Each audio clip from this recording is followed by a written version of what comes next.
Well, Liverpool can't be dislodged from the top of the First Division, whatever happens against Chelsea this afternoon.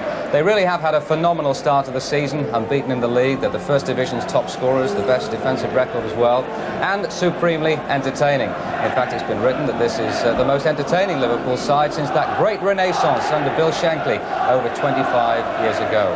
Well, who better to judge than our guest this afternoon, player then, pundit now, Ian St John. Fair comment?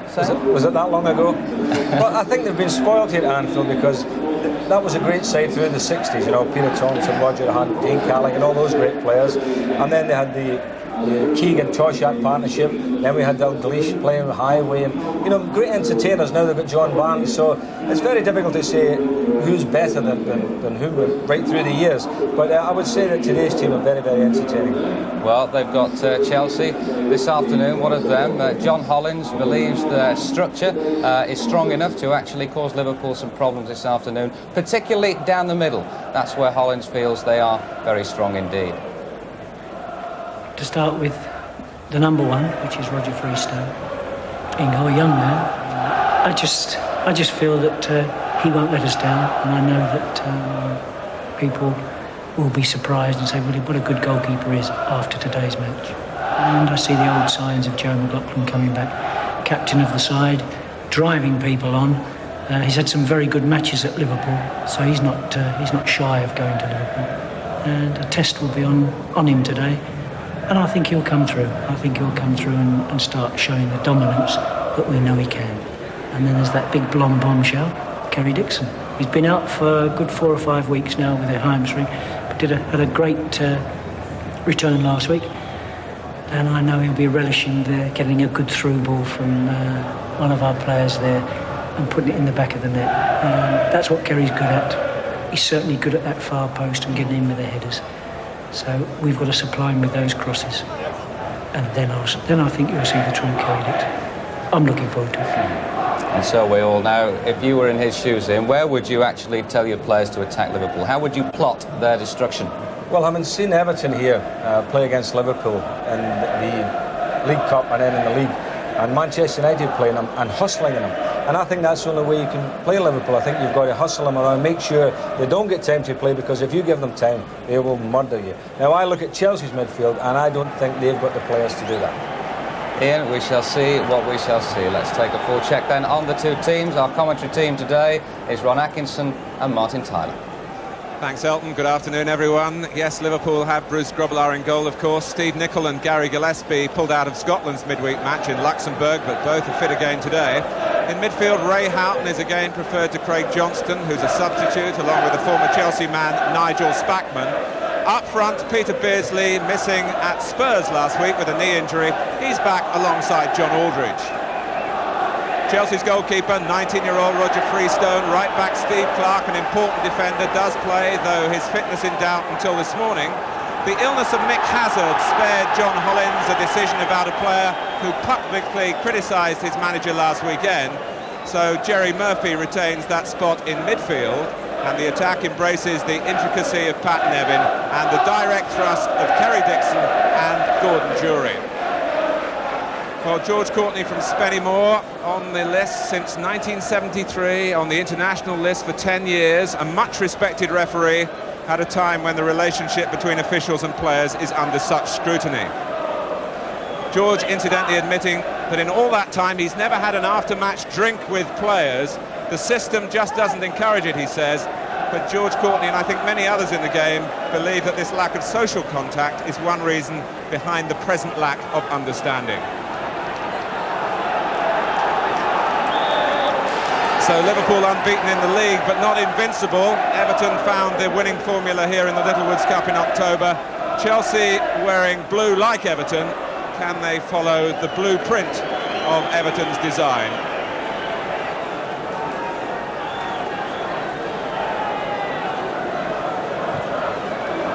It's a crisp December afternoon on Merseyside. Trying to get between Dorigo and Pates, and Tony Dorigo covered well.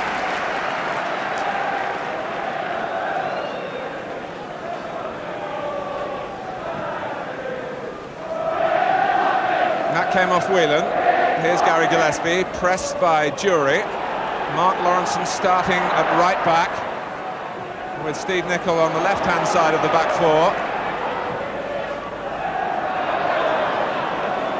Lawrenson, I think it's fair to say, a little happier now about his situation with Liverpool after some murmurings about wanting a move earlier in the season when he didn't have a regular place. Jury for Chelsea. Pat Nevin. Darren Wood going outside him. Here's Wood. It was Steve Nicol who did the blocking.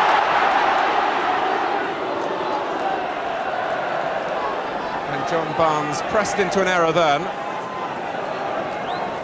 And surely it's that pressing in midfield that Chelsea must try to do. Ian St John making the point that that's going to take an awful lot of application and industry on their part. Here's Beardsley. Going ahead of him is Ray Houghton. The gap plugged by Joe McLaughlin.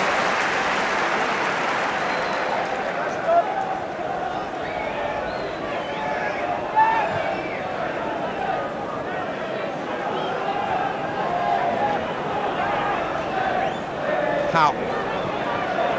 Beardsley pulling wide. Pates has gone with him. Barnes trying to join Aldridge in the middle. Ron Atkinson alongside me. Ron, you brought Manchester United teams here in the past and got good results. Can Chelsea do that sort of thing, do you think? I think a lot depends on their attitude, Martin. If they're prepared to come here and have a go, they've half a chance. What has surprised me a little bit, I thought they might come here and defend a little bit in depth. Looking at them from the start, they look as if they're going to press up from the back, which means the Liverpool front players are going to get a lot of space in behind the defenders.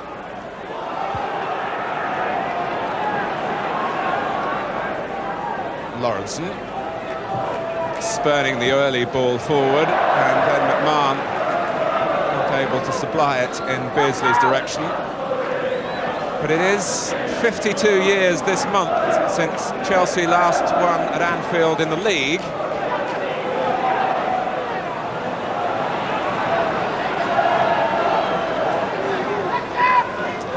A game that had a 12 o'clock kick-off. No surprises at Northwich from the Vauxhall Conference, beaten by 3rd Division Blackpool 2-0.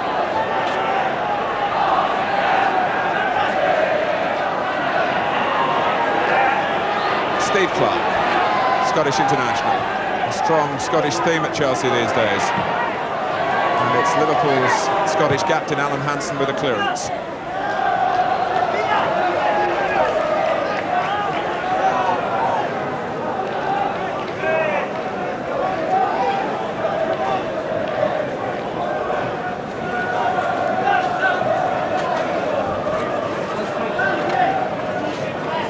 Steve Nicol was a very influential figure in this fixture last season, which Liverpool won 3-0. Nicol was a scorer and a creator of another goal in that game, but here's Nevin causing him a problem. Jury, it's crisp, it's Dixon.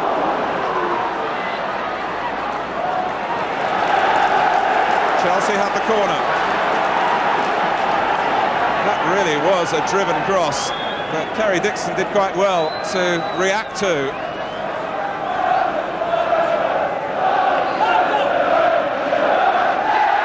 Wilson to take the corner.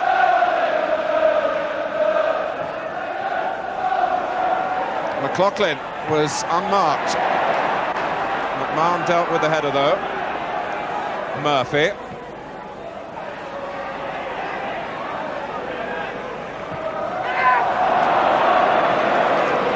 Well, a bright start from John Holland's side, which has lost 8 of its last 9 away games. But Colin Pates telling us last night that in some ways the players are quite happy to come here with that sort of run behind. It takes some of the pressure off, and if you've won the last 4,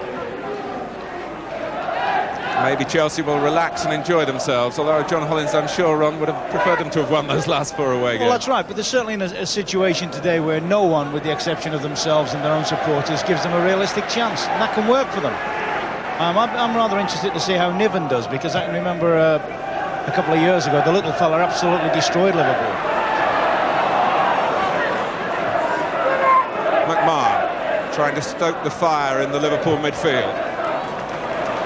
Lawrenson providing the width, as the fullbacks so often do for Liverpool.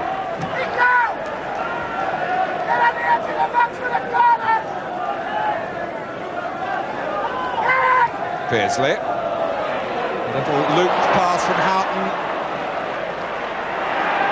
Lawrenson using a long leg to good effect. Barnes with the header, and it was McLaughlin's error, and Chelsea survived. Almost a moment of catastrophe there at the back between the captain and the young goalkeeper. I think I've seen more situations this season, Martin, than I've ever seen where there's bits of misunderstandings on back passes. I mean, one really doesn't know how much information the goalie gave him there. I wonder if that could have happened with somebody with the likes of Shilton or somebody like that who would have demanded or commanded and cleared the situation up very quickly. Roger Freestone playing at Anfield for the first time. And almost an unhappy memory there.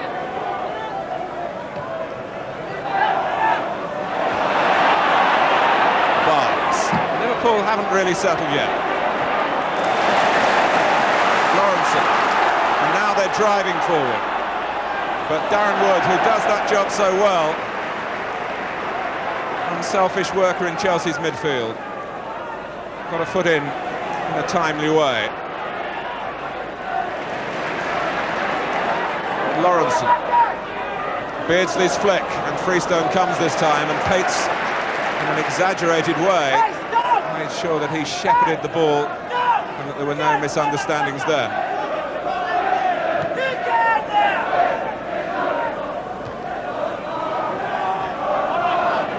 Murphy.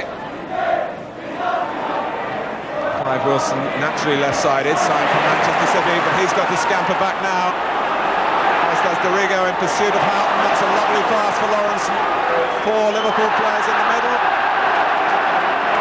And even the greatest can take their eye off the ball. It was particularly disappointing for Ray Houghton, who freed Mark Lawrenson on the right then.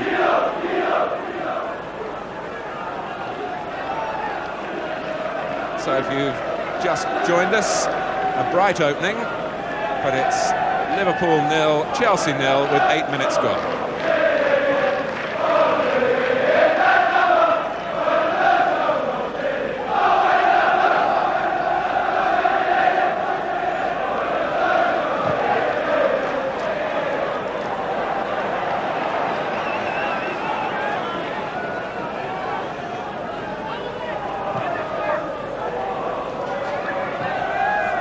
Dixon is offside, but that certainly, Ron, will be in the Chelsea thinking, to try and catch Liverpool square at the back with the thrust of Dixon and Jury, direct runners both. That's right, both got good pace and both thrive on through balls. But they do, as you say, the Liverpool back four do tend to hold, and you have to be very careful when you make your runs. You know, it is the birthday then, 6/12/65, so Gordon Jury, 22 today.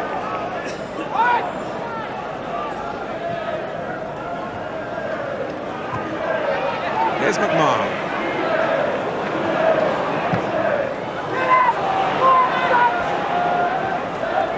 Murphy, only just back from a long period with injury. Nicol, a tremendous surge again from unexpected quarters really from Liverpool, although Steve Nicol got all those goals earlier in the season. Still ostensibly the left back.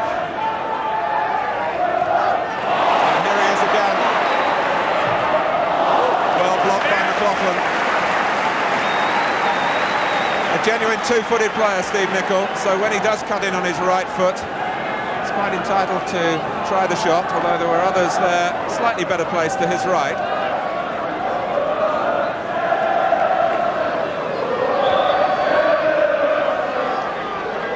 Gillespie and Lawrenson, both tall men in the middle. That was Lawrenson. Lovely turn by Gillespie.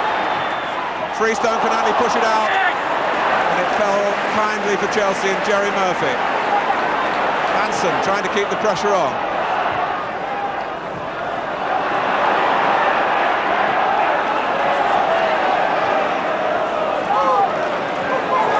Nicol, Barnes, Wood harassing and hustling. monitoring the ball. Nevin trying to show a party piece of his own, and once again Liverpool's organisation at the back traps Jury after Nevin had released the ball into that space. Martin, I think young Freestone at the moment's got a touch of the Anfield jitters. I think Chelsea will probably be a lot happier when he's had a good feel of the ball. Needs to make a good save or a good catch.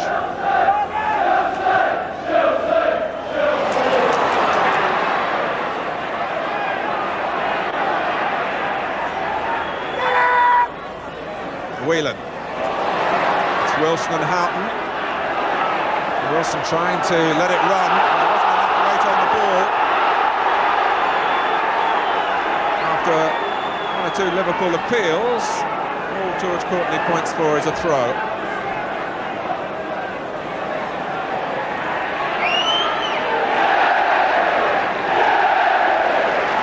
Liverpool starting to lay siege. Barnes trying to turn McLaughlin. The flag stayed down.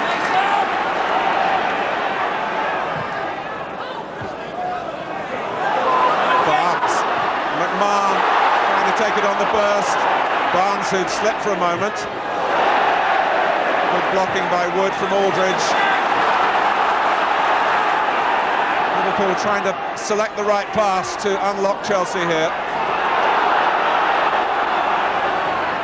But conscious, I'm sure, that with players like Nevin and Dixon here, Chelsea have a potency of their own. Jury is in the middle. Gary Gillespie having shown some lovely skill in attack, with some marvellous defending there.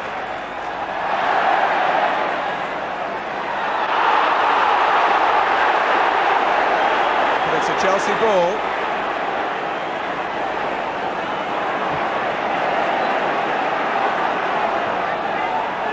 McMahon. Beardsley peeling away on this near side. It was an ambitious pass, but it didn't find Peter Beardsley, who's settling in, slower than John Barnes. But Peter Beardsley's just moved into his new house in the Southport area, and I'm sure he'll feel happier and more comfortable with life.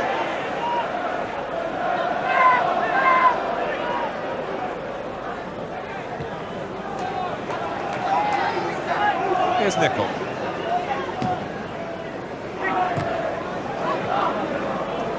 Barnes. Wood again doing the tackling.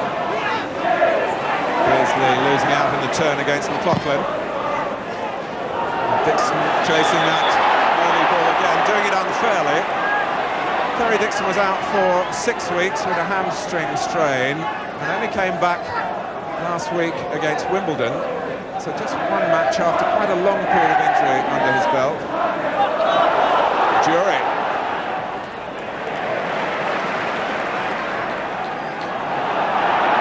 Houghton with that busy style.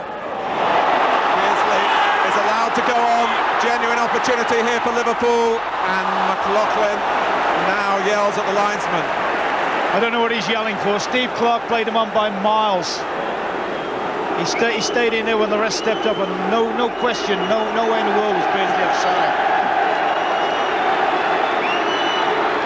Aldridge was poised, had that cross, got past McLaughlin. John Barnes with the Liverpool corner. The last touch was off Murphy, the number 8. Martin, I watched Barnsley taking corners last week against Tottenham. I get the feeling he genuinely believes he can kill one directly in from this side.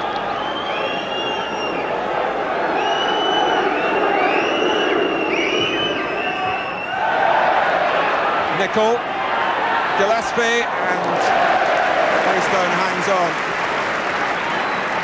He certainly gave them a dimension there, John Barnes, because that was a thing you never ever really worried yourself about with Liverpool, about corners or set plays. But he's such an accurate deliverer of a ball.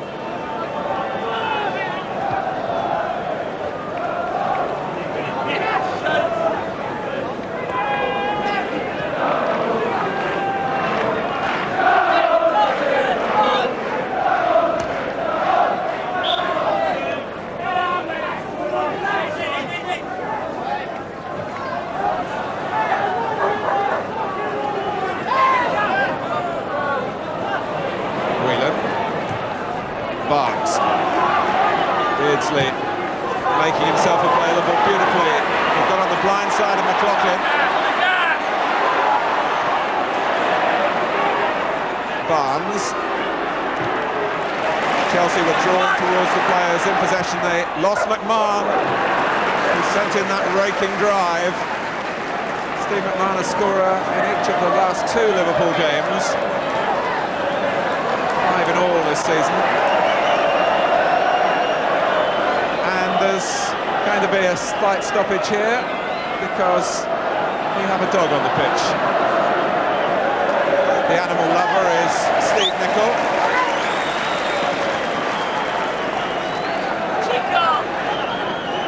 George Courtney didn't actually produce the red card, but made clear of his intentions.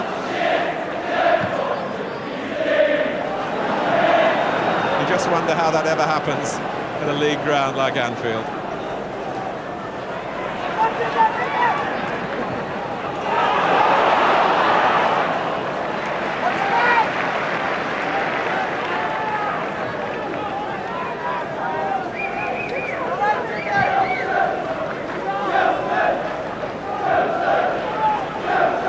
Gillespie did well twice. In fact, he was probably fouled both times.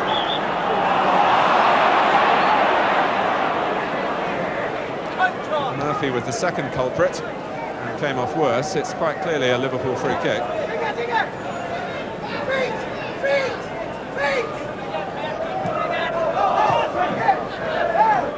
Barnes and Beardsley linking up again. Marn might just have come back from an offside position.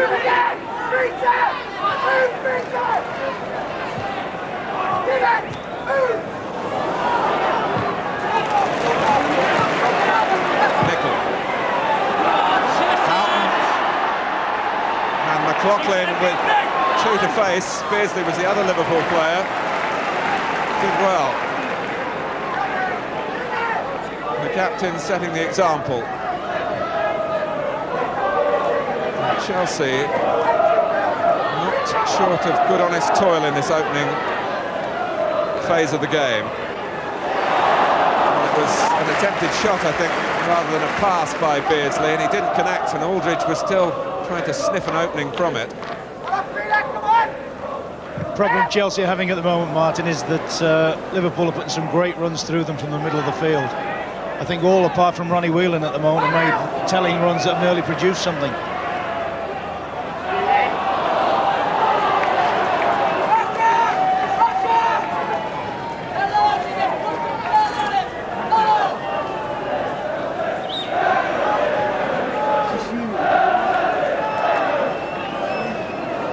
Coming up to the 20-minute mark in the first half, Liverpool 0, Chelsea 0.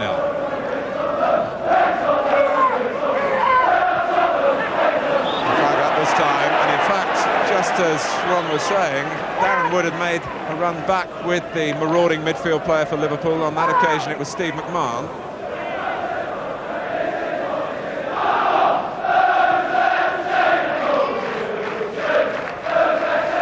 So there it is, December 1935, the last win here by Chelsea in the league.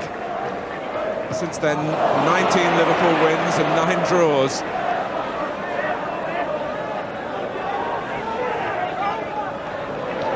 Murphy. This is Dorigo, who's got a sense of adventure about his play.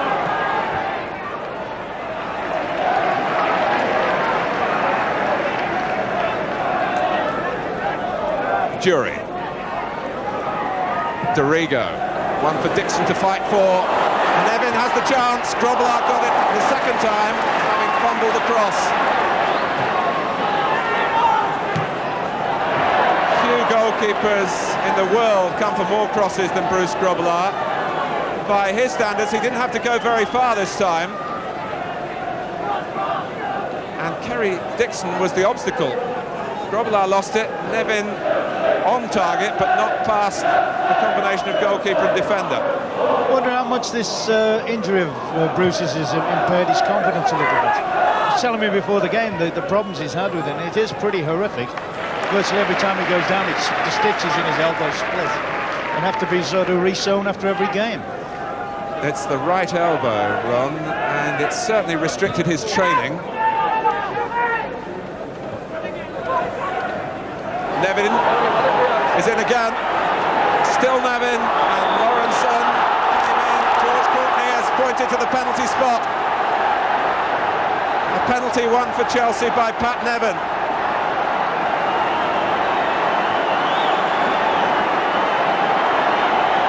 He shrugged off Nicol. Lawrenson came back, that was the challenge. So, on his 22nd birthday, Gordon Jury faces Grobbelaar, he faces the cop. And Chelsea lead.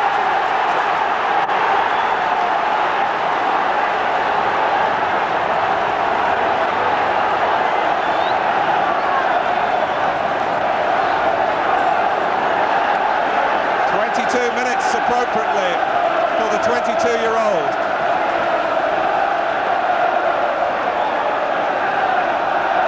And a thump tone. Beautiful penalty, Martin, but I'd have to confess I couldn't be sure myself. That's Whelan. Sorry, Rod, to cut across you then. I wouldn't like to be sure myself that that was a penalty. The full marks to Nevin for his persistence. He's only a little guy and he shrugged off two very strong defenders, Nicol and Lawrenson. Yes, certainly, yes. Referee bang on. He's taking his back legs away there, or taking his legs away. George Courtney absolutely right from that angle, our angle from the other side of the ground.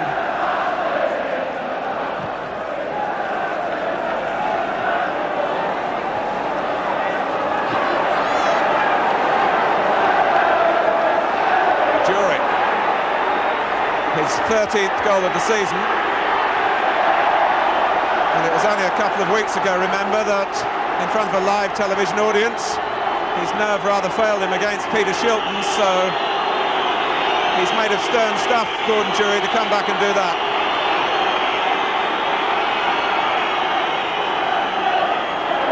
Wilson.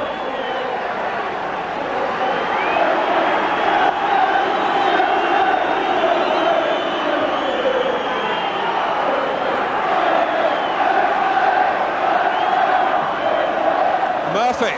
Liverpool have lost their concentration. Darren Wood, and the deflection was fortunate for Grobbelaar.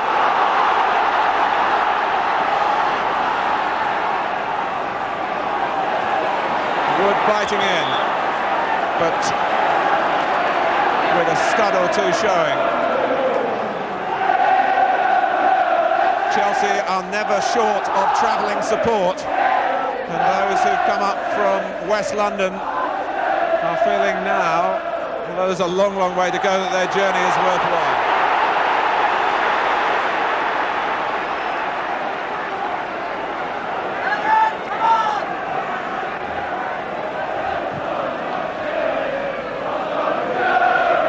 Jury. Hansen has to take the safe way out,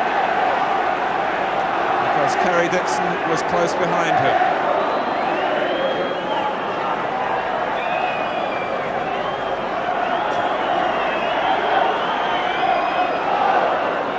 Gordon Jury showing up well, giving his midfield players front men to pick out, but the picking out then was done by Grobbelaar. Barnes.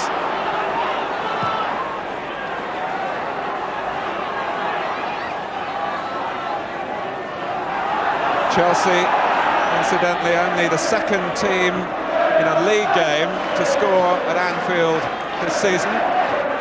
Charlton were the others.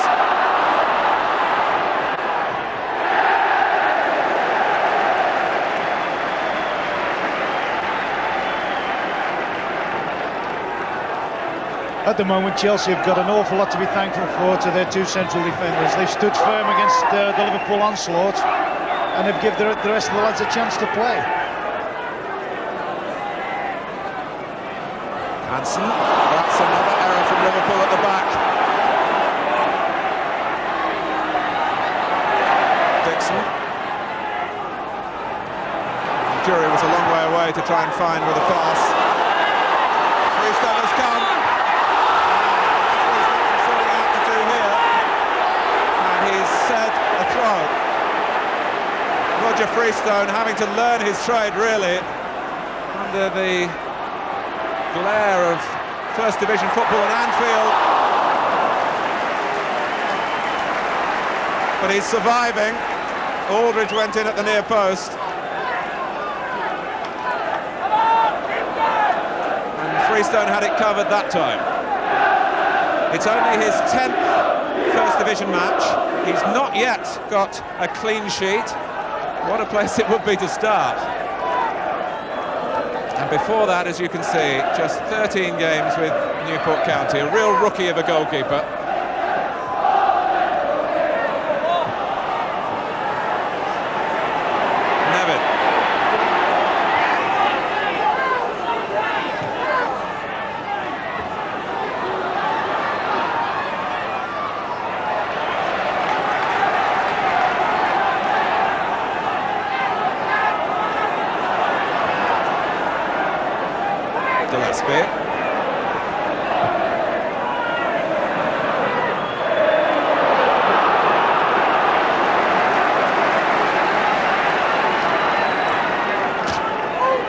Here's Howe.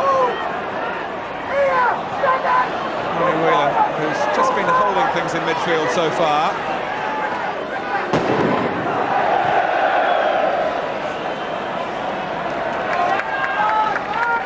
Yeah, Liverpool certainly seem at this moment in time to have lost some composure. And, I mean, they had the game well under control until the goal, but the Chelsea lads have doubled their belief, and Liverpool have been a little bit shaken.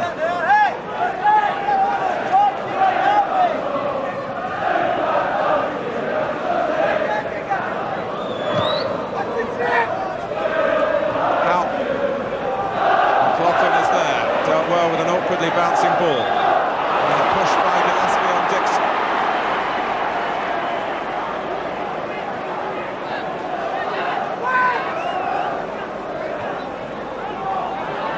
Tony Dorigo, the England under-21 captain. Clive Wilson. Chelsea well served down that left-hand side, but you can't really make mistakes against Liverpool. Expect to get away with them throughout 90 minutes. Chelsea have ridden their luck. Wood, two to his right, one of whom is Clark, the other Jury. And the third Scot involved in this move, Pat Nevin. Broken up by Whelan. Houghton. They're looking Beardsley's way, and McMahon picked him up. Murphy bought Chelsea a little bit of time. He's still trying to close down Barnes. Nicol. And McMahon running around the back of them all.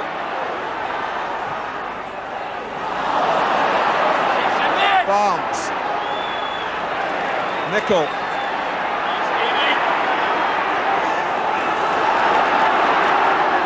In from McMahon again.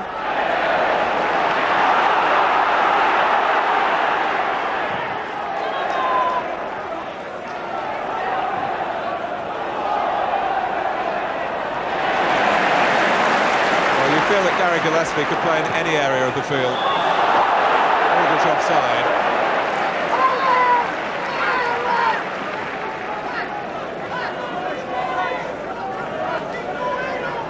Well, you would probably bet against a scoreline like that, half an hour into the game. Chelsea leading with Gordon Jury's penalty.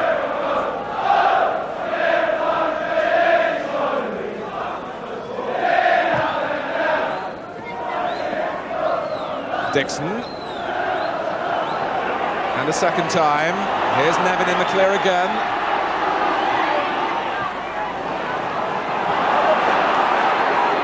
Clark, but he's caught out of position now. Except that there's no way that Liverpool can get forward quickly.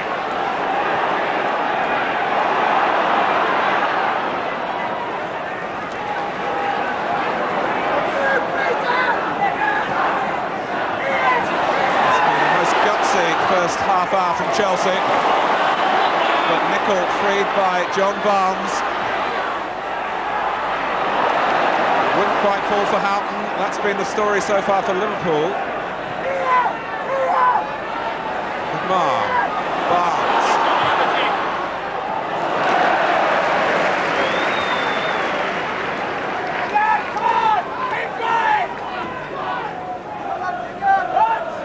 Yes, as you say, Martin, Liverpool have had a lot of good possession, some One more good position here for Aldridge. just about to say some super build-up play, and yet really haven't made a chance. That was arguably their best situation of the half. What I would think John Hollins is quite pleased with, apart from all his defensive strategies, is obviously there's a theory about the Liverpool central defenders. If you put the ball up on top of them, they have problems. Now, Dixon and Jury, to be fair to them, have won a fair percentage of the aerial battles. In fact, the penalty came from that, didn't it? A little touch on.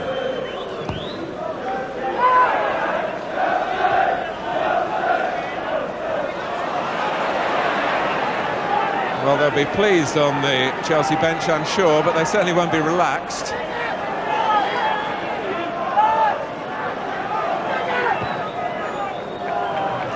John Hollins watching from the stand in the first half. Beardsley. Wilson getting the run of the ball. But Liverpool, we know they can play. They're showing now that they can scrap as well, because they're being forced into that sort of battle by Chelsea's commitment.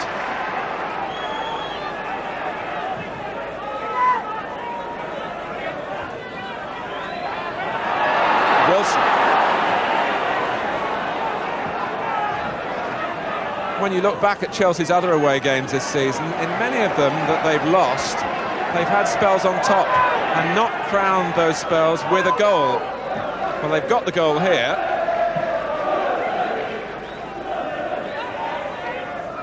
Maybe that's a prelude to better things.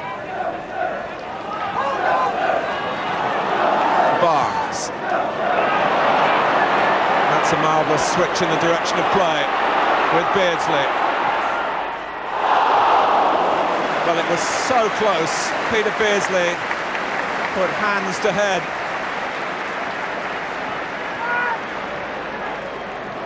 That was very direct football from Kenny Dalglish's side. The pass from Barnes, the run and shot from Peter Beardsley, and a relieved Roger Freestone.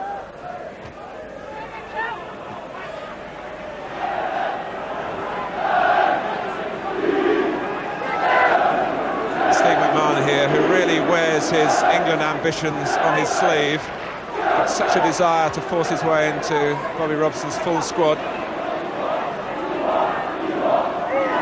He must be quite close. Nickel. McMahon again. Beardsley taking over, threading it through. Houghton, Barnes.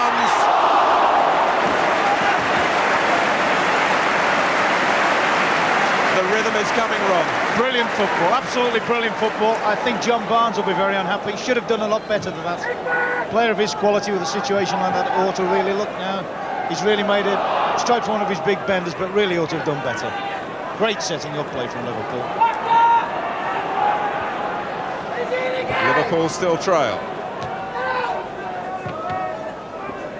It was quite splendid pass from Beardsley at the heart of that last move. Houghton, who'd made a run across from right to left and finds himself in the centre again. Aldridge, it's Clive Wilson, who's operated a lot at left back, of course, as well as on the left-hand side of midfield. And it possibly was his experience of those types of situations that got him there ahead of Dorigo to tidy things up for Chelsea there. Murphy.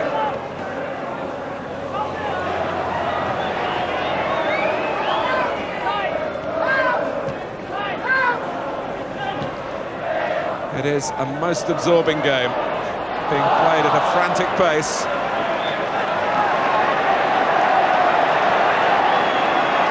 I think what Chelsea have proved, Martin, that if you work for it, you do get a good chance to play at Anfield. I mean, I would think most teams come here and are beaten before they start. But Chelsea are proving today that if you compete for everything, contest for everything, you'll get your own situations to play.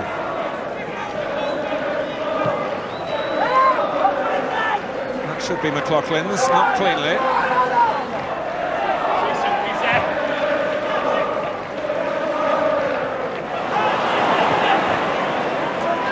life for the Chelsea players and the management, conducted very much in a goldfish bowl in the south of England particularly, where so often stories make the tabloid press for the wrong reasons, but everything's been right about their application here at Anfield.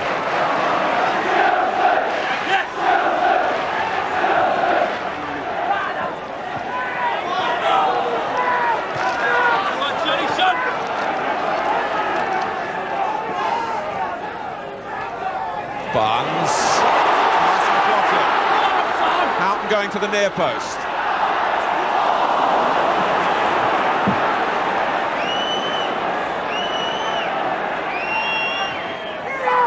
McMahon.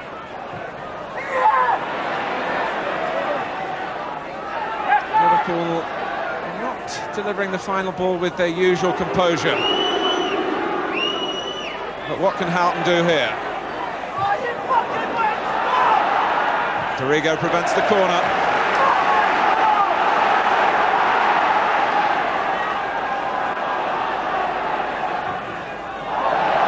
It's a corner this time, off Dorigo. It would mean so much to Chelsea to be able to hold their slender advantage to half-time.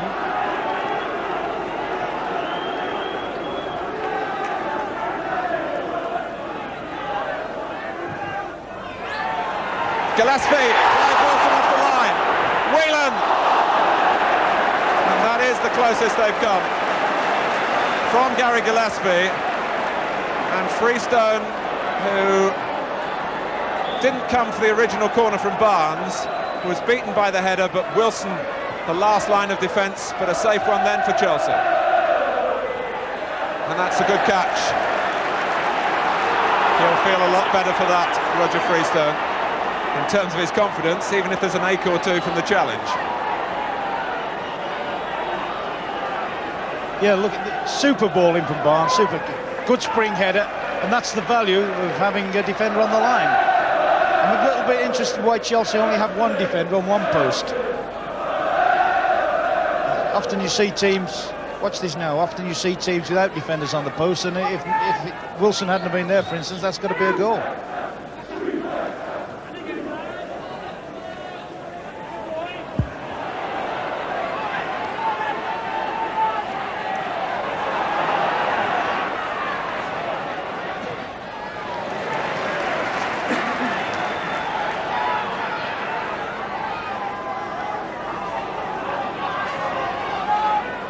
Clark.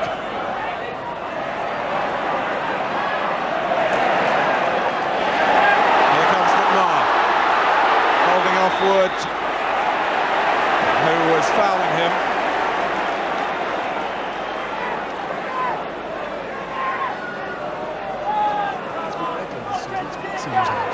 Just over 5 minutes of a compelling first half remaining. Houghton.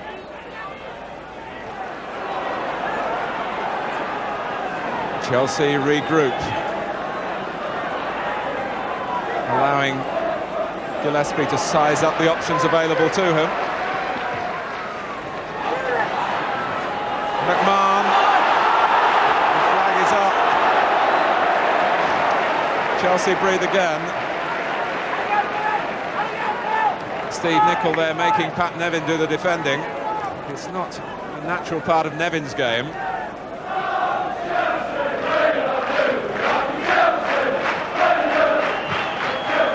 He's what you might call an old-fashioned player, but very much a contemporary thinker about life, Pat Nevin.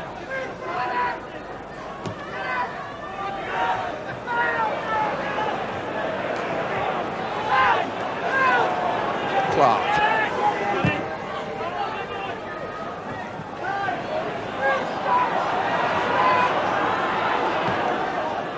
Beardsley. They were trying to get Aldridge through, but he was obstructed, and it earns a warning for Clark, who was the guilty party. Beardsley lurking left, away from Clark, and Freestone blocked it with his legs. We've seen Peter Beardsley find the back of the net from those positions before. There was just that little look up, look across to try and throw the goalkeeper off the scent.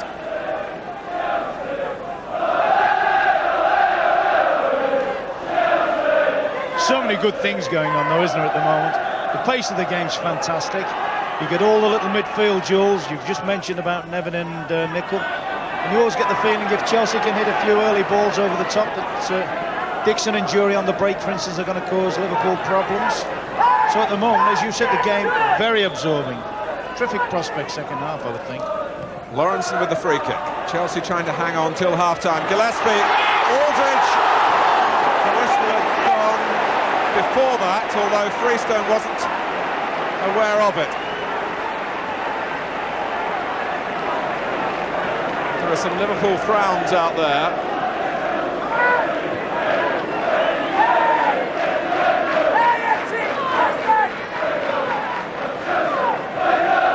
Gillespie seemed to climb cleanly, and Aldridge didn't seem to do a great deal wrong, but it's a Chelsea free kick.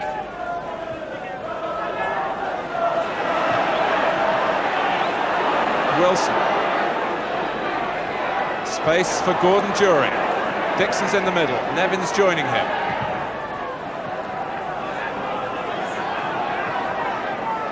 Murphy.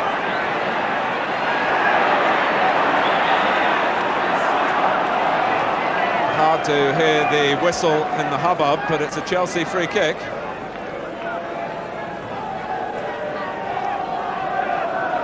With 2 minutes to go to the half-time break.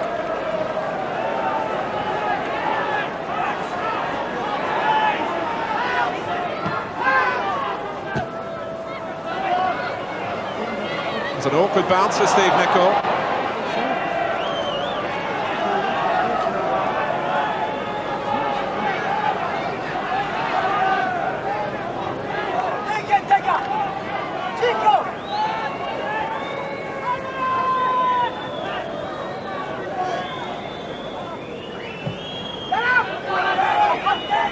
Barnes. The foul was by McLaughlin on Aldridge.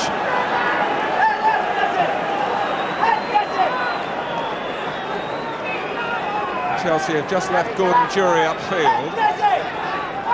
Dixon has come back with Gillespie. Nicol.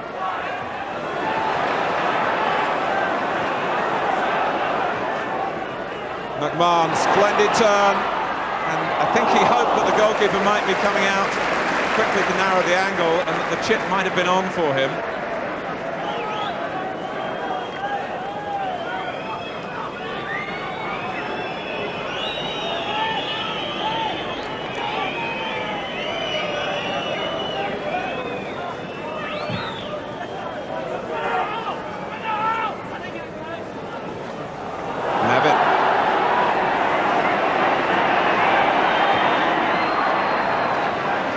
Having to come across to help Lawrenson, the two players involved in the penalty incident midway through the half. Wilson trying to get round the back of Liverpool, blocked off by Mark Lawrenson. McMahon.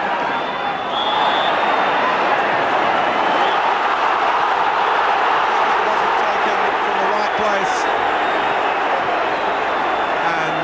The play will be pulled back. George Courtney making it clear to the Liverpool men nearer the halfway line. Beardsley was hoping that they got away with a quick free kick, but the ball certainly wasn't placed in the correct spot where the foul by Wood on McMahon had taken place.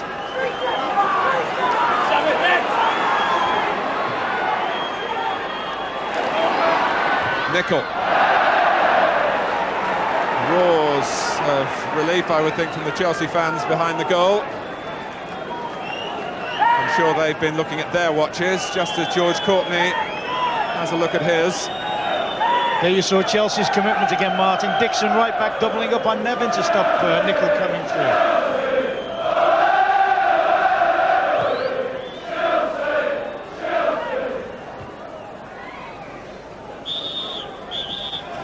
Liverpool unbeaten in the first division over their first 16 games. half-time to Chelsea. Pat Nevin winning the penalty, brought down by Mark Lawrenson. A most absorbing 45 minutes. We're going to take a short break and get the views of Ian St John with Elton Wellesby, but we leave you with a look at the man who scored the only goal of the first half, Gordon Jury. Stay with us.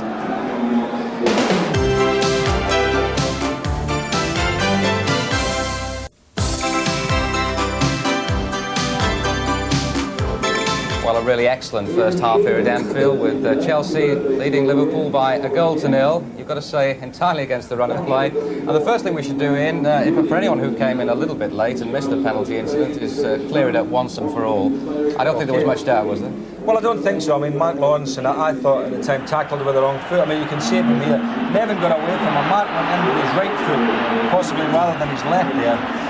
Maybe thinking that Bruce Grobbelaar wasn't going to get to it, and I think the referee had no option in that to give a penalty. And Gordon Jury in the 22nd minute on his 22nd birthday. His 22nd goal. But they have played, I think, Chelsea better than I expected, and I must say they're defending well. You know, with Wilson and Nevin both tucking round in midfield, making it hard for Liverpool to get through. But having said that, you know, Liverpool have had a lot of chances. It's been marvellous entertainment. Oh, it's been a great game, and you know, you've got to say all credit to Chelsea. You know, because they haven't submitted, they haven't come here and said we're going to lie down to this. They've come and they've battled their way and they've tried to get forward.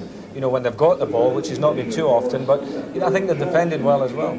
I don't want to be too unkind on the young lad, but Roger Freestone, the Chelsea goalkeeper, I think Ron Atkinson coined the phrase early on, a case of the Anfield jitters. Well, you know, okay, he's an experience, and it is a big game for him, and he made one or two decisions like there. I didn't think he should have come for that. I always say about goalkeepers out in that position, if a defender is challenging a forward, let the goalkeeper just say, wait for the outcome.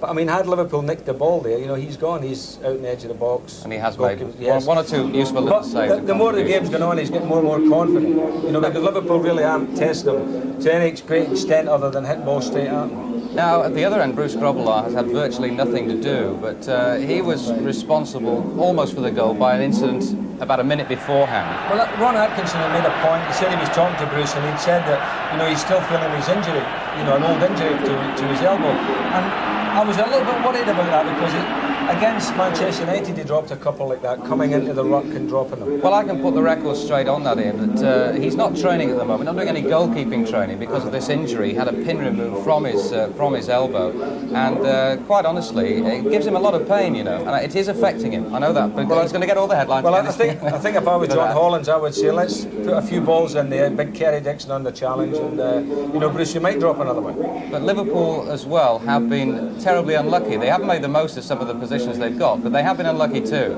Well, they have, but you know, they've been getting into some marvellous positions, as you say. You know, they're great. I mean, Barnes, I think, has been playing some lovely balls, hasn't he? You know, and Beardsley been buzzing around. Houghton's been buzzing without really, you know, clear-cut bang, you know, knocking them in. I think they're getting into great positions, and the final ball has been very disappointing. Yes, Barnes did get one particularly good ball into Gillespie, and you'd have thought that they might have scored there, but once again they were just unfortunate. Well, you know, you could say that Chelsea are probably getting one or two little breaks, but a good header there, and Wilson doing his job. I mean, as Ron said, that's what he's here for, on the line and hacked it away. I think if you were on the Kop, which is the other end from that incident, you might have thought it was going over the line. But, you know, well done Chelsea, they're battling and hanging on there. Indeed, it really is a fascinating situation too, with Liverpool, of course, unbeaten in the league so far and trailing in the first half by 1-0. Let's see what happens in the second half after this break.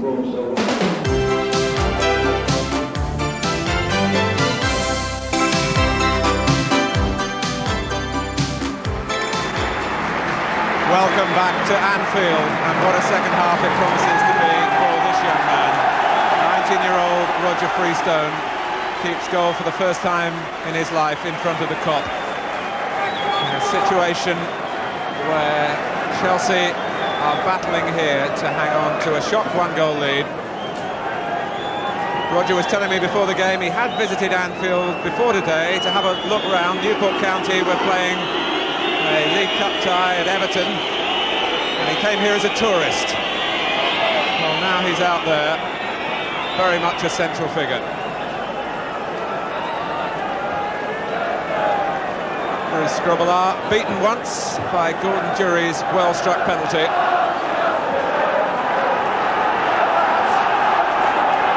whatever happens, whether Chelsea hold on or Liverpool come back, a story will surely unfold over the next 45 minutes. Pushed by Aldridge. How do you see it going, Ron? Martin, I've just been asked at half-time if I'd like to make a prediction. Definitely sitting on the fence. I think it could be anything. I really do. I know you might say yes, sitting on the fence, but no result would surprise me at the moment. All things will be capable. And that's the charm of this particular match. Lawrence. Here's Beardsley. Barnes getting in front of McLaughlin. Whelan, Freestone's first test of the second half. And the punch cleared the area. And that's a trip on Dorigo by Whelan. Quite an interesting character, Tony Dorigo. England under-21 captain, as I said in the first half. He's got a British passport, an Australian passport, and an Italian passport. Really hedging his bets there. But feeling very much English, he was telling me now, because of his representative football.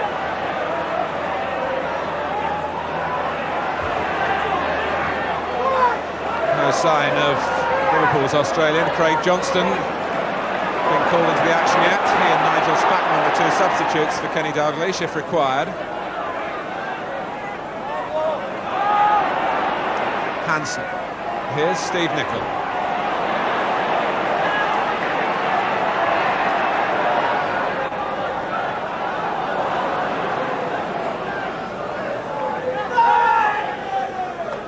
Whelan. Cut out by Dorigo, who's tracked Ray Houghton in field. Murphy and Wood quite happy to play it around, and that was very close to being a superb ball by Jerry Murphy. Dixon was offside.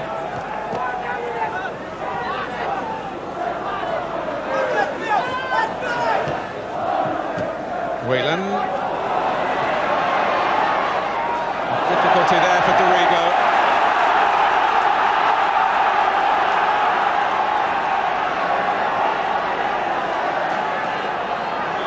Beardsley plays it short this time to Barnes.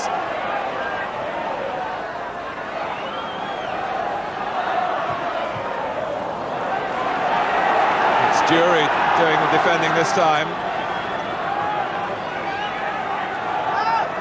An opportunity perhaps for John Barnes to curve in another of these swerving corners from the Liverpool right.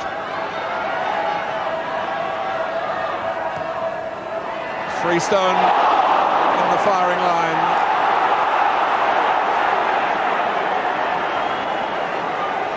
It was Aldridge who dived in with the goalkeeper. The goalkeeper's done exceptionally well to put him off his stroke there, because that was an ugly ball for him to do, Martin. You said at half-time he'd only been here before as a tourist.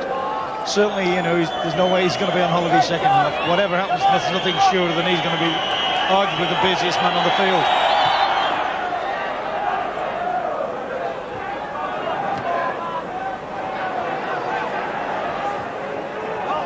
How?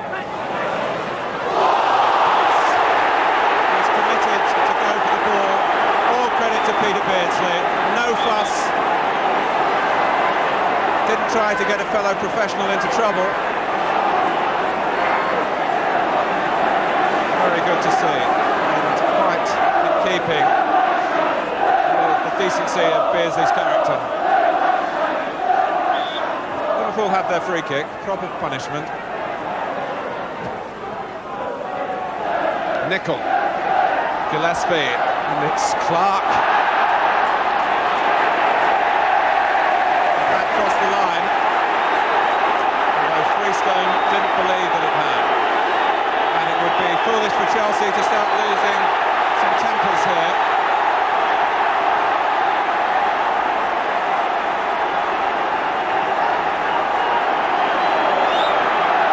In actual fact, Martin, you can sympathise with Freestone a little bit, because actually he had a better view of the ball than anyone. The linesman who gave it was his view was completely obliterated by bodies. Barnes. And McLaughlin stood his ground like a rock.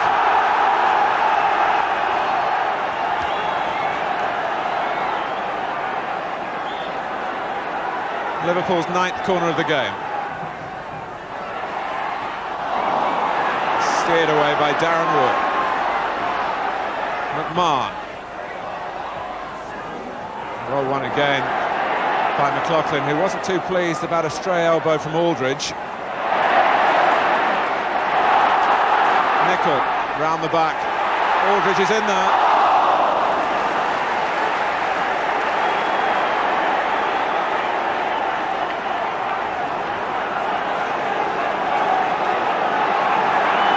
This bit of play here shows something about the quality about Aldridge's play. You know, it's possibly one area where he might even be better than Russia, you know, Martin.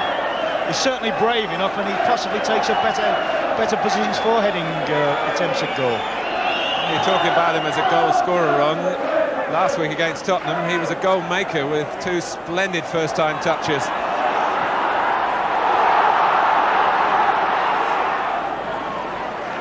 Plenty of communication there between McLaughlin and Freestone. Yes, yeah, 2 great. You're right in what you're saying there. He set the two situations up brilliantly, didn't he?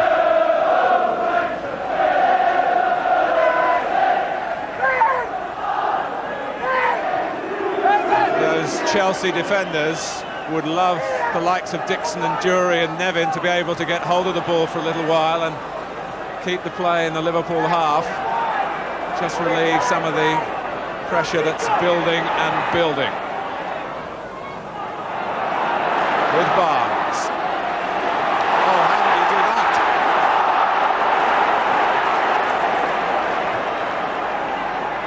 McMahon, stopped by Murphy. That'll be Freestones. Chelsea trying to find a way out.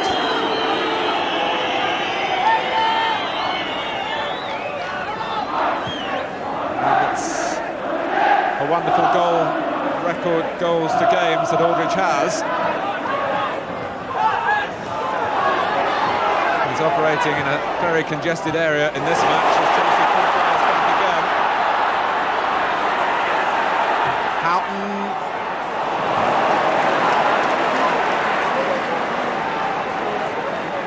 Roger Freestone's got a lot of advice over the last few days from Eddie Nijveski, the injured first-choice goalkeeper, who's travelled with the team. Marvellous character. Very much wanted in the dressing room by the other players, even though he's on crutches at the moment.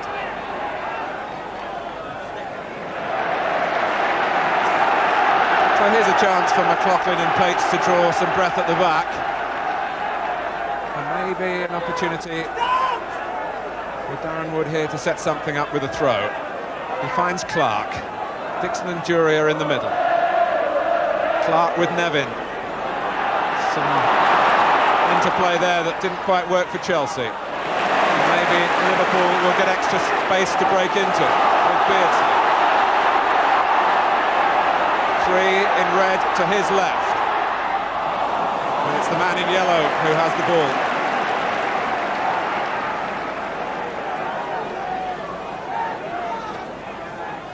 This second half will be played as much in the mind for Liverpool as with their feet. They mustn't lose their patience.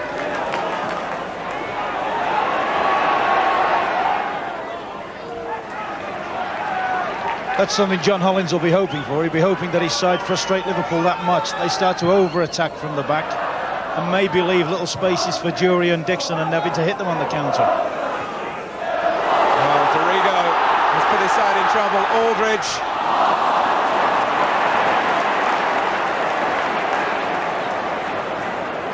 I said in the first half, Martin, that to me seems to be the modern curse of defenders today. The number of people I say at all levels that play useless back passes or needless back passes. And now it's McMahon's turn. Over-enthusiastic, really, the description for Dixon's challenge. Hansen.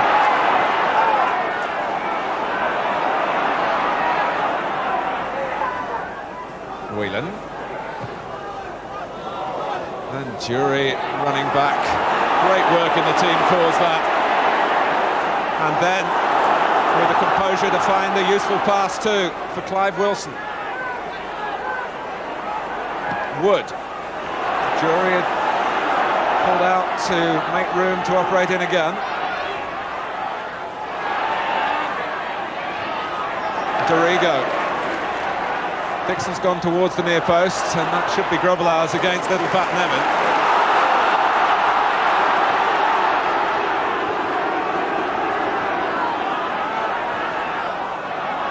Still Liverpool trail.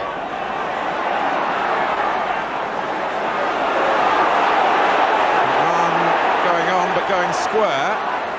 Lawrenson. Oh, they've left Whelan.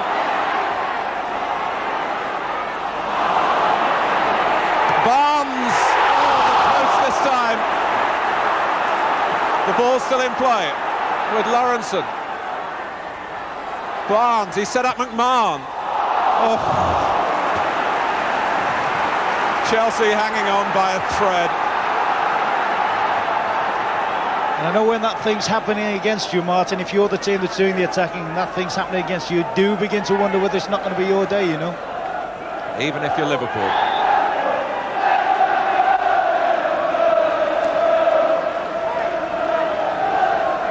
You think of John Barnes as a left-footed player, but we've all seen him do that before with his right foot. That incident in the first half run where he came into the one first time was looking for a bender then on the right side. Well, that one bent, but not quite enough for him. Houghton taking the outside route against Dorigo. Well, you'd be hard pushed to keep account of the excellent defensive headers from Joe McLaughlin. Whelan, often the man for the big occasion for Liverpool. Barnes, more wandering roll now. Freestone committed, and so too was McLaughlin. Chelsea wearing a desperate look at times at the back now.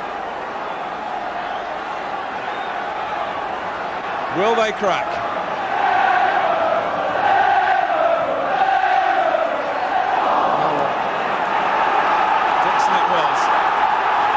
Cost of another corner.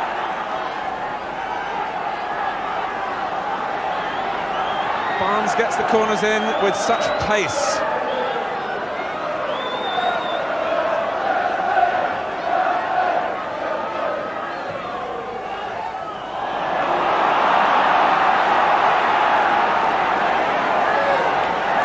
It's a succession.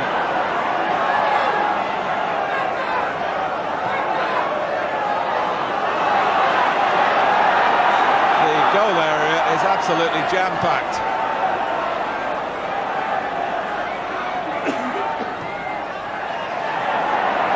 Gillespie is the outside of the goal. This is what I term defending with the Bible in one hand, Martin. I mean, those Chelsea lads at the back have certainly earned their money today. They've had to concentrate, battle and scrap every inch, haven't they? That's the facts and figures so far. 17 Liverpool shots to just 5 from Chelsea. 12 corners to 1, but the one statistic that's not on there is the goals, which is 0-1.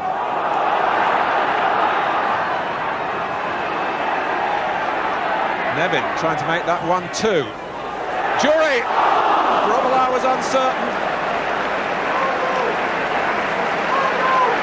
I think that highlights what Chelsea are capable of. Good pace up front, Nevin, Dixon and Jury.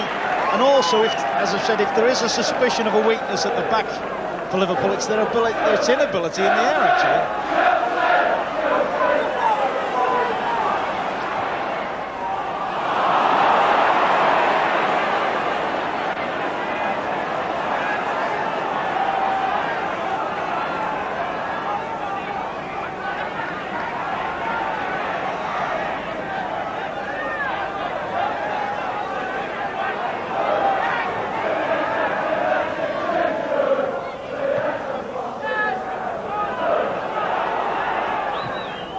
Hansen.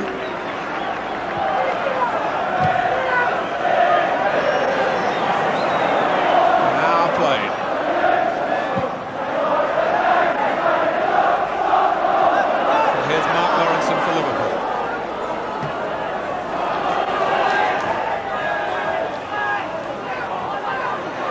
Woods had to hit the back pass firmly. John Aldridge again was loitering with intent.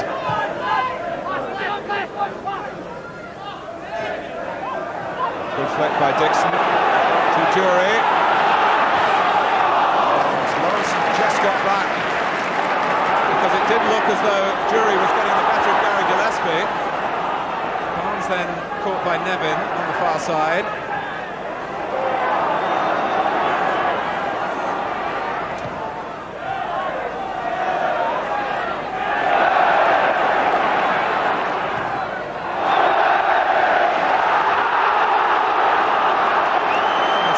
A double ricochet back onto Darren Wood. Just one thought, Ron, there's a feeling in the game that Liverpool get a lot of penalties. In fact, they've had 7 this season, and now Chelsea have had 7 as well, and surely it's to do with the type of players that you have in the side. You can see Jury and Nevin winning penalties. That's right. So to get penalties, you've got to be in the other team's penalty box, haven't you? And you've got to be attacking defenders most of the way. I see Newcastle are getting a few now with Mirandinha playing.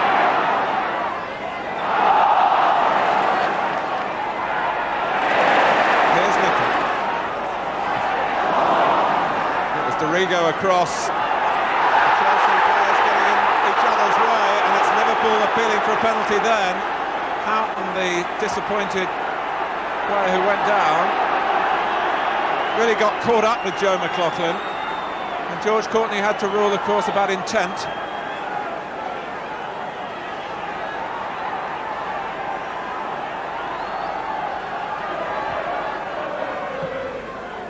Aldridge!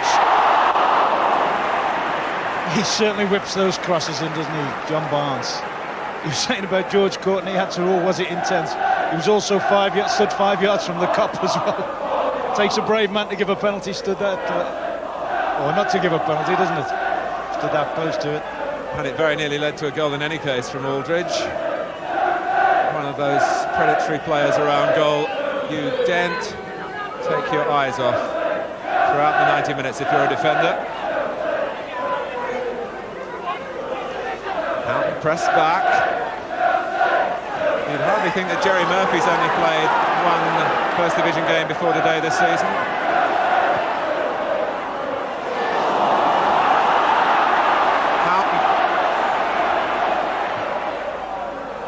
Houghton and Aldridge, of course, with an understanding born at Oxford. Nicol. Barnes. Peter Beardsley! No!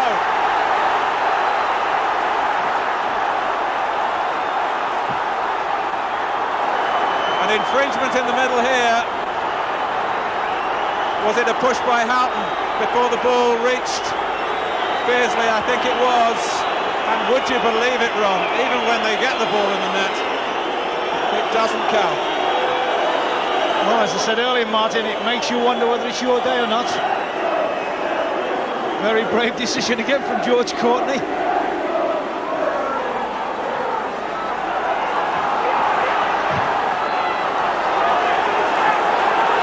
hesitation, almost before the ball had flown up into the roof of the net from Beardsley's shot. The whistle was blown.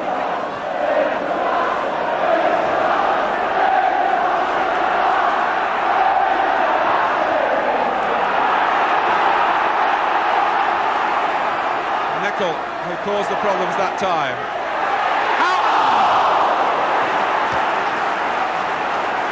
It's incessant.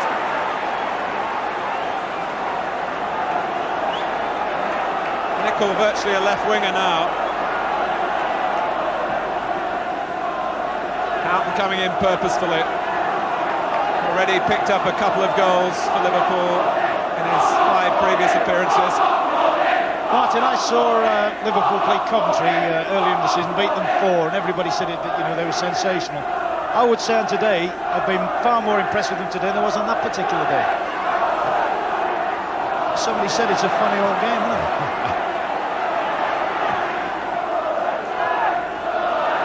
If you say that too often, Ron, they'll give you a programme on Saturday lunchtime. Here's Hampson. Beardsley peeling to the left, and McMahon with an incisive dart through the middle, but the ball didn't arrive.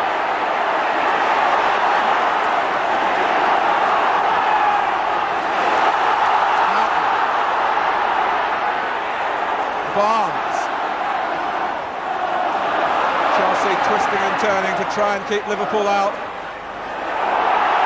McLaughlin.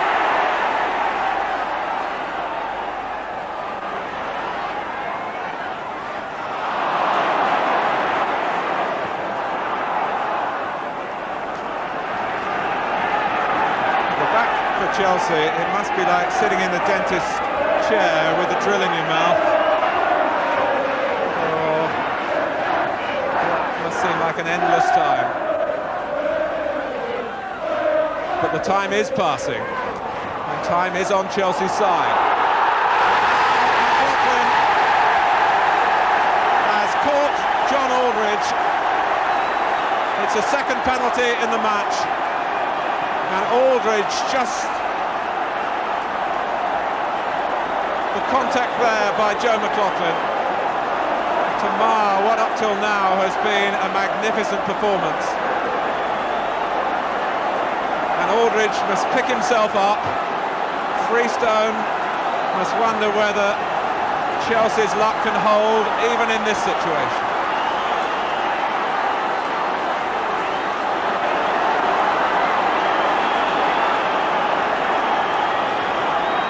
John Aldridge.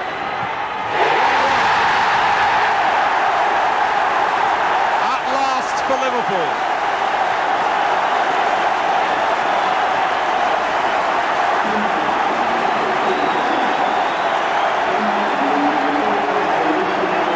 Goalkeeper sent the wrong way. Expertly taken. The First Division's leading scorer moves on now to 15 goals for this season. And Liverpool are back in business. 31,211, most of whom will be expecting now the home side to roar on to turn that deficit through the first half into ultimate victory.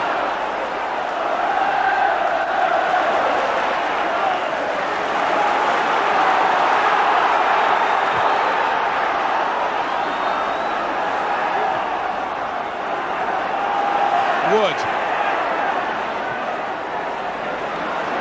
Ron, it had to happen, really. Well, you began to wonder whether Chelsea would hold out. You know, the luck had gone their way. I think they're a little bit unlucky on the penalty. It possibly, a lot of referees may not have given it.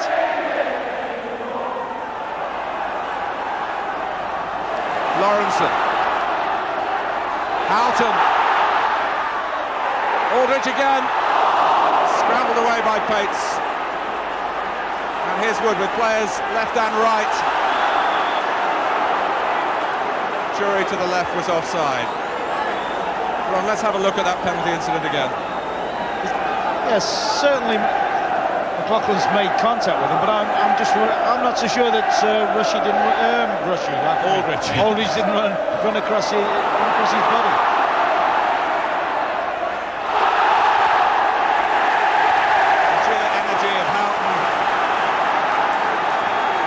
Corner, stopping Wilson, letting it run behind. The Kop are baying for a second goal.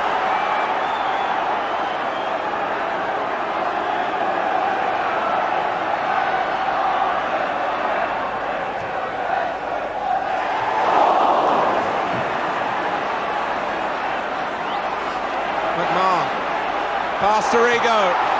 Aldridge.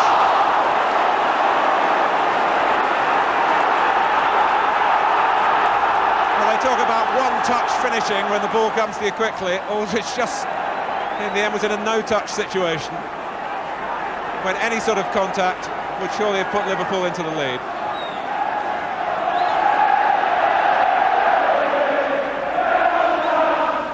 Minutes left.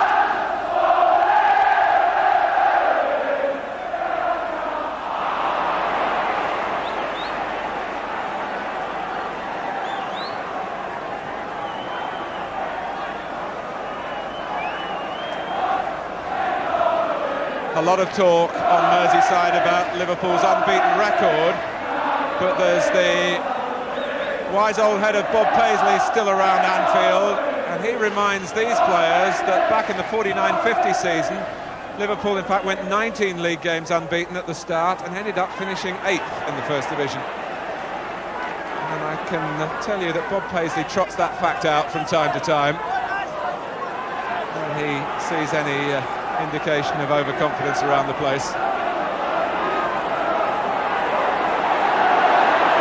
Hansen, Nichols' run, clean piece of defending by McLaughlin.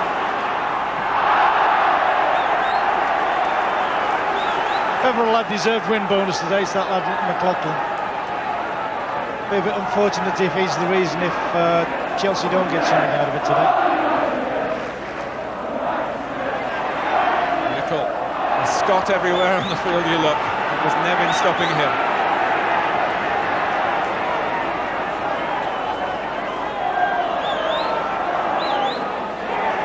Beardsley lost McLaughlin at the throw. Dorigo was there. A rare touch for Dixon in the second half.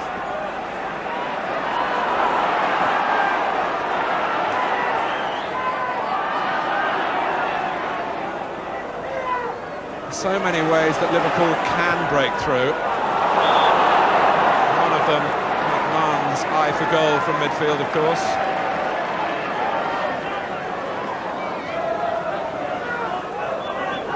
Yes, I should think this is the stage of the game where the Chelsea lads at the back are looking to Dixon and Jury, particularly Dixon, to say, all right, if the ball up to you is not perfect, try and make something on the bad balls. You know, they've got to try and hold them up a little bit from there. Still really playing with 3 forwards, Chelsea. And the Liverpool surge is coming from midfield. Calm down, says Dorigo to Freestone. He could really be saying that to any of his teammates. Jury. Darren Wood is well forward. Touch from Dixon.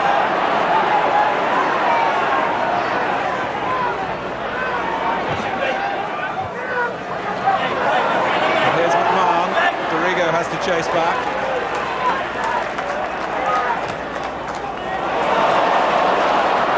For Barnes. Nevin having a problem beating the referee. Beat them all until McMahon came in late. There's a touch of the hot temper about Steve McMahon. Partly it makes him a good player because he's such a good competitor. At times it just does curb his progress. But this would be bad news for Chelsea. If in the fall, that is a pretty hard surface for this time of year. Might have damaged the shoulder there.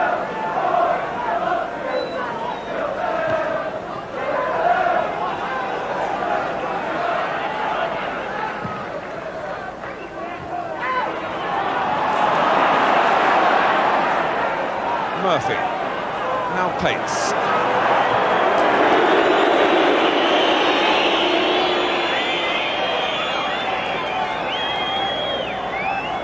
Yes, somehow or other, Chelsea have got to try and take the heat out of Liverpool's rush. They've got to try and put passes in if they can. I know it's not easy the way Liverpool are closing and hustling in midfield.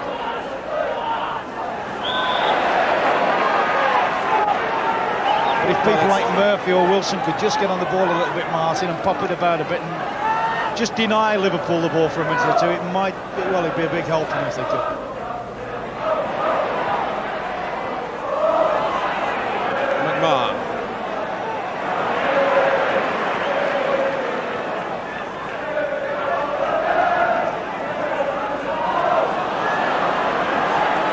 Everyone with Liverpool so comfortable on the ball, but even Hansen having to use the back pass, and Grobler has literally thrown possession away.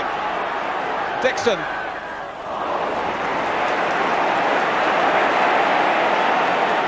Martin should have done much better there, shouldn't he? 2 players up in good supporting positions and really it fizzled out. Barnes.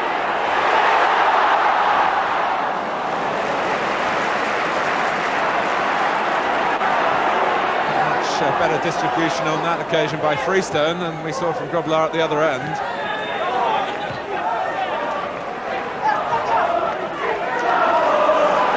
Hansen. He moves with such majesty. Nicol.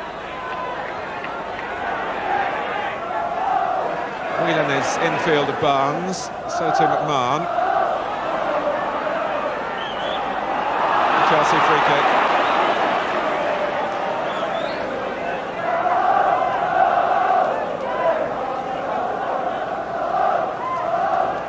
.14 minutes remaining.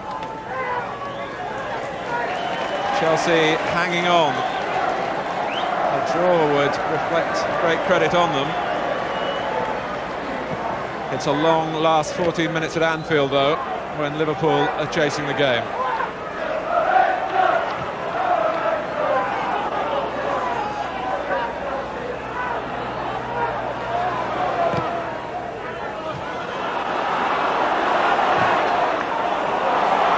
Off goes McLaughlin again to try and be the barrier between Beardsley and the goal.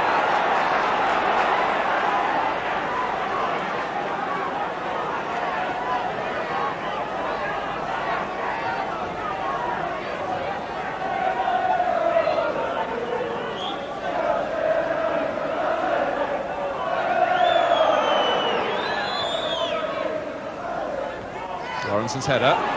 Dixon.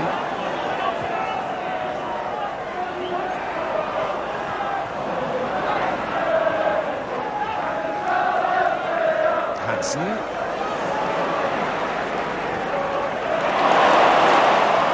That was a pass that had the crowd beginning to roar with anticipation, but it was cut out before it reached Nicol. It's a Liverpool throw. To the displeasure of Pat Nevin.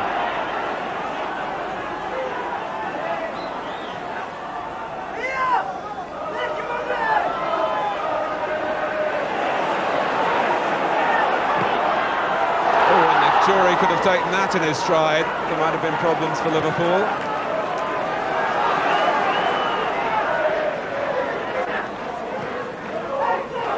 The only team to get a point here this season, Norwich City, in a goalless draw.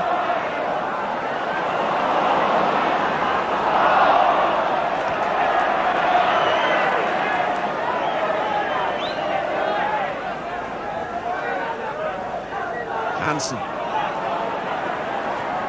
Everyone but Grobbelaar in the Chelsea half. And the numbers back work for Chelsea.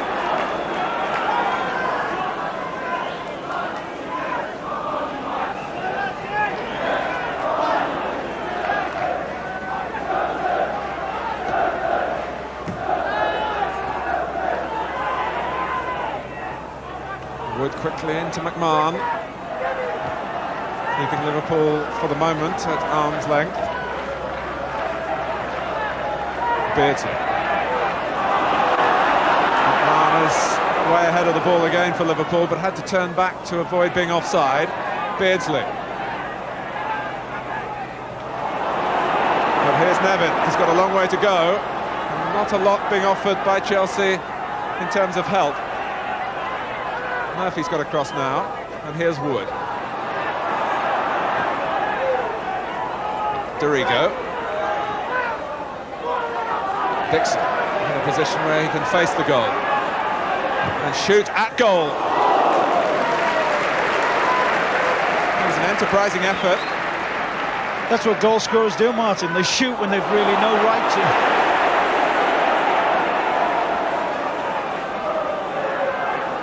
Wilson. And a corner for Chelsea with Grobbelaar's distribution a problem again for Liverpool. He's a natural clown, Bruce Grobbelaar. He's tried to play the straight man in recent seasons.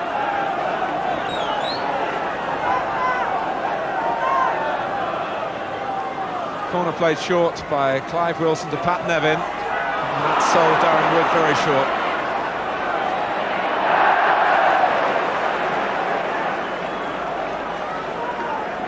Well, Chelsea fans watching at home, I'm sure, will be biting your nails.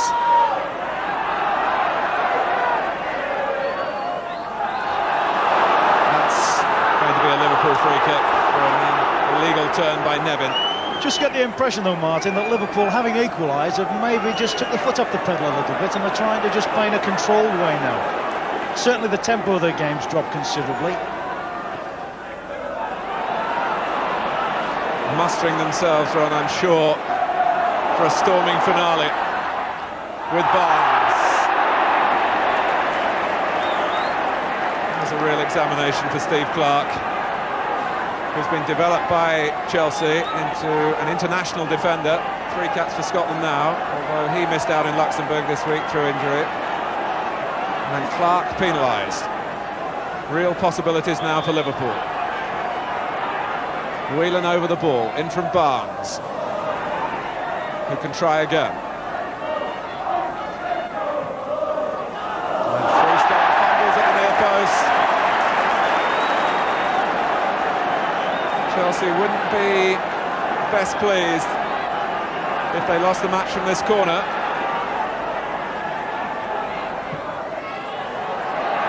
But how about that for redeeming yourself?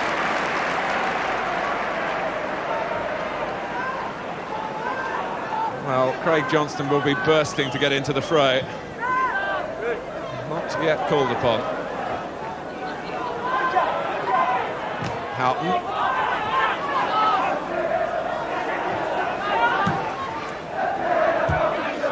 Gillespie.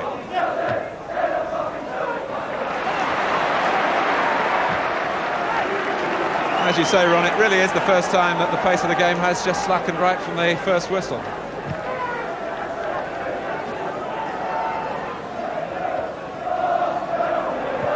Murphy playing it into the space.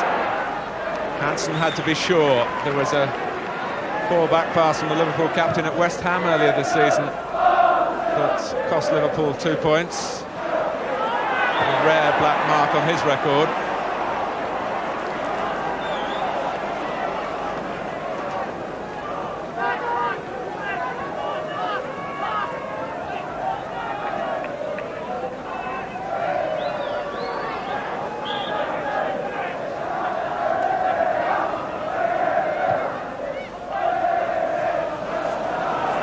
Out from Clarke.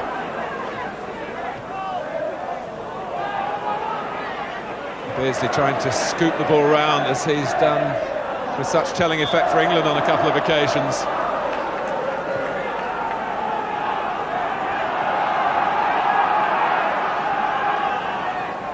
McMahon.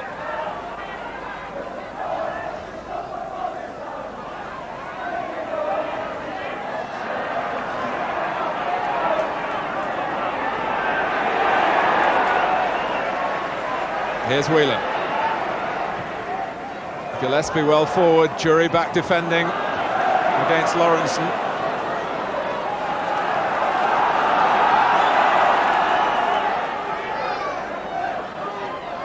Houghton. He's got a good angle for the cross here. Aldridge!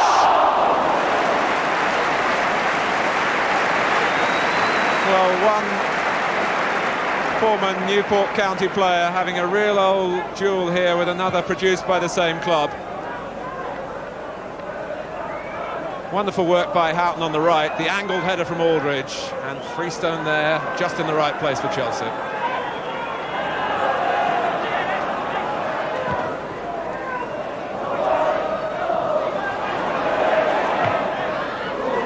No time for niceties at the back.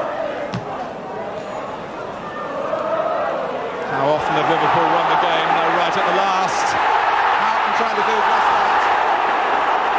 Colin Cates was the Chelsea defender involved in front of his own goalkeeper. Blocked into Houghton then, shoulder to shoulder on.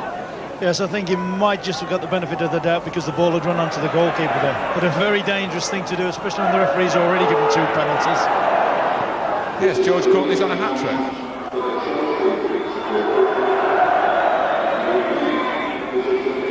But as ever, he's kept the game flowing. Must take his share of the credit from what's been a hugely enjoyable afternoon at Anfield, with the outcome still not decided. How?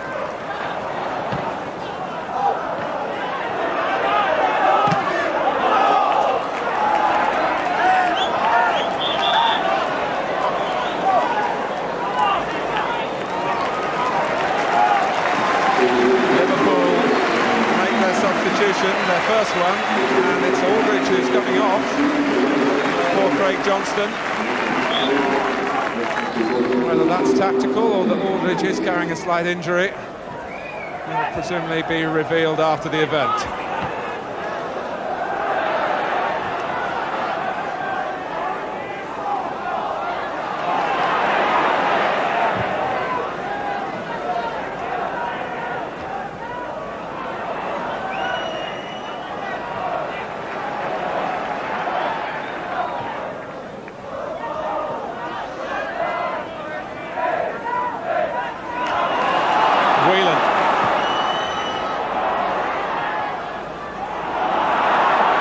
Here's Houghton. And Ray Houghton has set up the goal for Steve McMahon. And Liverpool have come late again.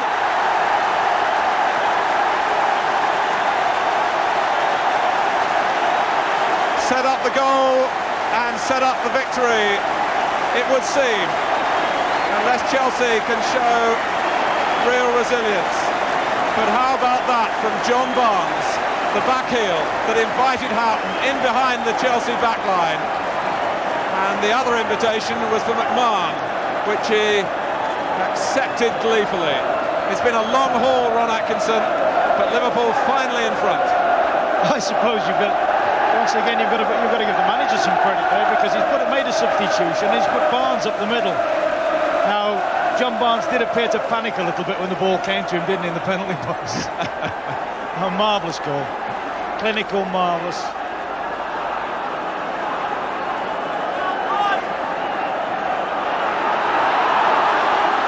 Quality in the end will shine through. In many ways, your heart goes out to Chelsea, who could not really have given more.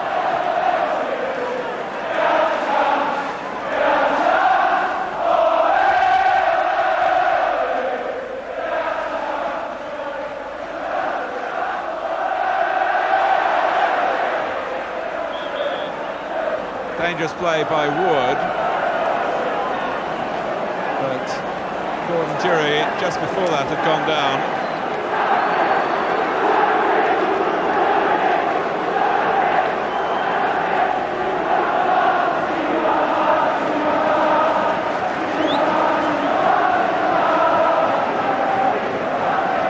John Barnes finally imposed a moment of artistry on this game.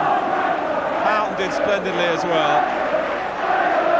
And Ron, there's been a bit of criticism about Liverpool from various quarters about buying so many players, but Kenny Dalglish has said, well, we've got the money, surely we're better spending it and putting our assets out there on the pitch for the supporters rather than paying it in tax and keeping it in a bank account. Well, that's right. I think if you listen to the cop chanting at the moment, I don't think they're bothered where the money's gone. They've seen a superb game, they've seen a superb team display, and they've just seen what could possibly be a great winning goal.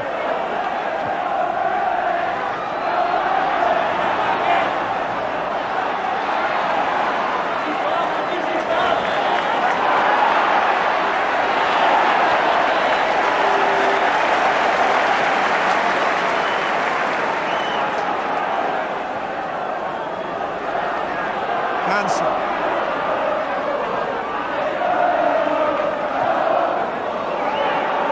So Liverpool, who trailed at half-time, hit the post in the second half, had a goal disallowed in the second half, and that would have dampened many a spirit. But their morale here is of the highest order.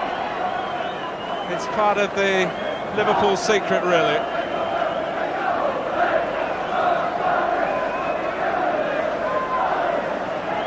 You just felt, haven't you, just prior to the goals coming, that Chelsea were just possibly beginning to wilt a little bit.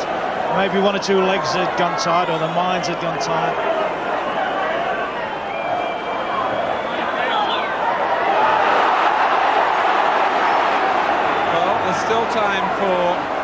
Chelsea to alter the script.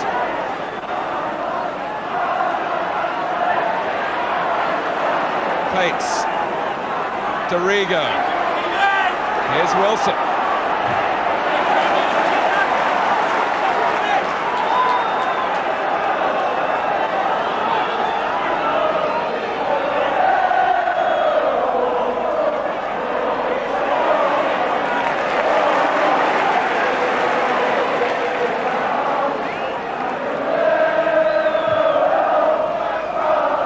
Vintage Merseyside sound, isn't it? The Cop in full choir. Nevin. McMahon there again. Steve McMahon really started with Everton, went on to Aston Villa, but has found his maturity at Anfield. Liverpool's 13th league win of the season from McMahon's goal 3 minutes from time. Certainly not a lucky victory, a hard-fought victory with a dramatic twist at the last. John Barnes with a marvellous touch to help set up the winning goal with Ray Houghton, his sidekick, as well. Chelsea did so well for so long. But Liverpool win 2-1. We'll be talking to Ian St John after a short break. Come back to us after that.